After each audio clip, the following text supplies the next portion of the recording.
آج ہم بات کریں گے تاریخ اسلام کے سب سے اہم خواب کے بارے میں۔ وہ خواب جو شام کے امیر نور الدین محمود زنگی نے دیکھا۔ امیر شام نور الدین محمود زنگی خواب میں دیکھتا ہے کہ حضور اکرم صلی اللہ علیہ وآلہ وسلم تشریف لاتے ہیں اور سنہری بالوں والے دو آدمیوں کی طرف اشارہ کر کے فرماتے ہیں، نور الدین مجھے ان سے بچا۔ خواب دیکھتے ہی سلطان فوری طور پر اٹھے اور فوراً اس چراغ کی طرف گئے جس میں وہ اپنے پیسوں سے تیل ڈالتے تھے۔ بیت المال کے پیسوں سے صرف اس کمرے میں چراغ جلتا تھا جہاں بیٹھ کر وہ سرکاری کام کرتے تھے۔ چراغ گل کیا اور جا کر تہجد کی نماز کے لیے کھڑے ہو گئے۔ سلطان نور الدین زنگی سلطان دمشق تھے، لیکن درویش صفت انسان۔ ان کی زندگی نہایت سادہ تھی۔ ساری عمر سونا، ریشم اور ہیرے جواہرات استعمال نہیں کیے۔ اپنی رہائش کے لیے بھی چند کمرے منتخب کر رکھے تھے۔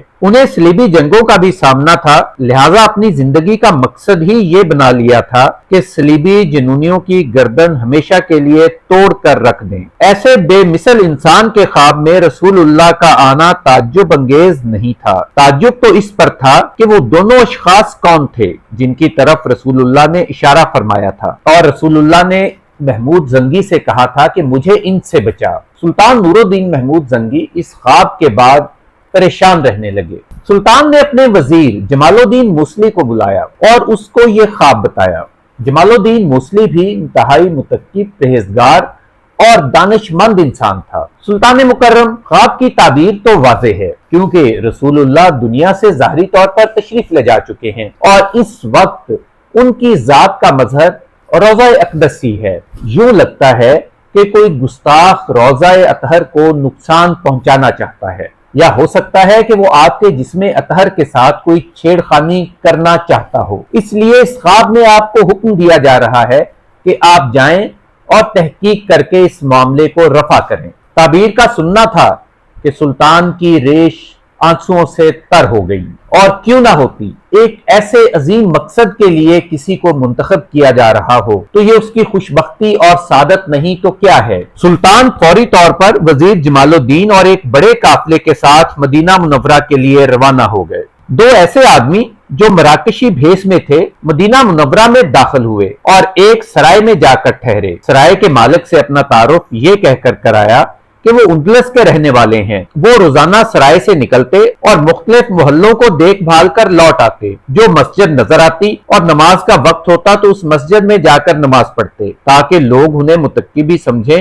اور ان سے واقف بھی ہو جائیں۔ حالانکہ وہ مسلمان تھے ہی نہیں، عیسائی تھے، اور انہیں عیسائیوں نے ہی ایک خاص منصوبے کی تکمیل کے لیے بھیجا تھا۔ آخر چند روز کی چھان بین کے بعد انہوں نے روضہ اطہر کے پاس ایک مکان کرائے پر لیا اور اس میں رہنے لگے۔ خود کو پرہیزگار ظاہر کرنے کے لیے باقاعدگی سے مسجد نبوی میں نمازیں بھی ادا کرتے تھے۔ غریبوں اور مسکینوں کے لیے اپنا دسترخوان بھی کھول رکھا تھا، لیکن کسی کو نہیں معلوم تھا کہ گھر کے اندر کیا ہو رہا ہے۔ انہوں نے گھر کے ایک کمرے سے ایک سرنگ کھودنا شروع کر دی جسے زمین کے اندر اندر روضہ اطہر تک پہنچانا تھا۔ سرنگ سے جو مٹی نکلتی وہ اس کو اپنے مکان کے کنویں میں ڈالتے رہتے۔ کبھی اس مٹی کو چمڑے کی مشکوں میں بھر کر لے جاتے اور جنت البقیع میں ڈال آتے تھے۔ سلطان نے اپنا سفر انتہائی تیزی سے کیا اور 1000 اونٹوں پر مشتمل اس کا قافلہ 12 دنوں میں مدینہ منورہ جا پہنچا۔ وزیر نے پوچھا کہ سلطان یہاں تک تو آ گئے ہیں، لیکن اب آگے کیا کریں گے؟ اور دوسری بات یہ کہ کیا آپ کو ان کے چہرے یاد ہیں؟ تو سلطان نور الدین محمود زنگی نے کہا کہ بالکل، میں نے 3 دن انہیں خواب میں دیکھا ہے،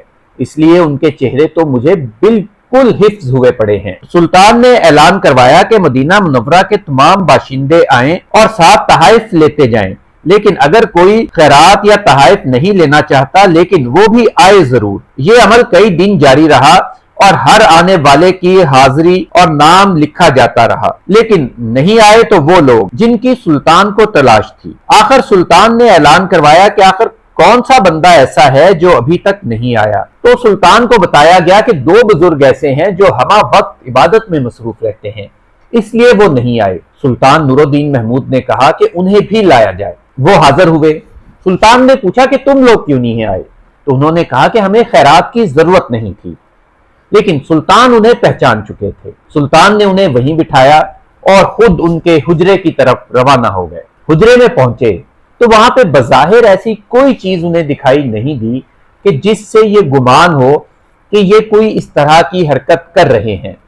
اچھی طرح تلاشی لینے کے بعد بھی جب وہاں پر چند چیزوں کے علاوہ کچھ دکھائی نہ دیا تو سلطان مضطرب ہو گئے، کیونکہ رسول اللہ انہیں وہی دو چہرے دکھا چکے تھے اور رسول اللہ کی ہدایت تو ہر قیمت پر سچ تھی۔ اچانک سلطان کا پاؤں دری کے نیچے موجود ایک تختے سے ٹکرایا۔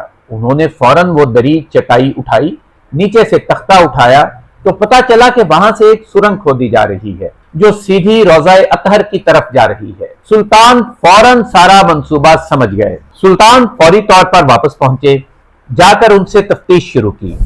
پہلے تو وہ دونوں مراکشی باشندے نہیں مانے، لیکن جب سلطان کی طرف سے 3rd ڈگری ٹارچر کیا گیا اور ان پر کوڑوں کی برسات ہوئی تو انہوں نے سارا منصوبہ ظاہر کر دیا کہ وہ ایک بہت بڑی رقم لے کر ایک بہت بڑے مشن کے تحت یہاں پر آئے ہیں تاکہ روضہ اطہر سے رسول اللہ کے جسم اقدس کو معاذ اللہ چوری کر سکیں۔ سلطان نے انہیں فوری طور پر سزائے موت دی، ان کی گردنیں اڑا دی گئیں اور ساتھ ہی ساتھ انہوں نے حکم دیا کہ آئندہ کوئی شخص اس طرح کی جسارت نہ کر سکے۔ فیصلہ ہوا کہ روضہ اطہر کے گرد گہری خندق کھودی جائے اور اس میں سیسا پگھلا کر بھر دیا جائے۔ خندق کی کھدائی شروع ہوئی اور اتنی گہری خندق کھودی گئی کہ نیچے سے زمین کا پانی نکل آیا، پھر اس کے اندر پگھلا ہوا سیسا ڈال دیا گیا تاکہ آئندہ کوئی بھی شخص اس طرح کی ناپاک جسارت نہ کر سکے اور روضہ اطہر کی طرف سرنگ لگانے کی کوشش نہ کر سکے۔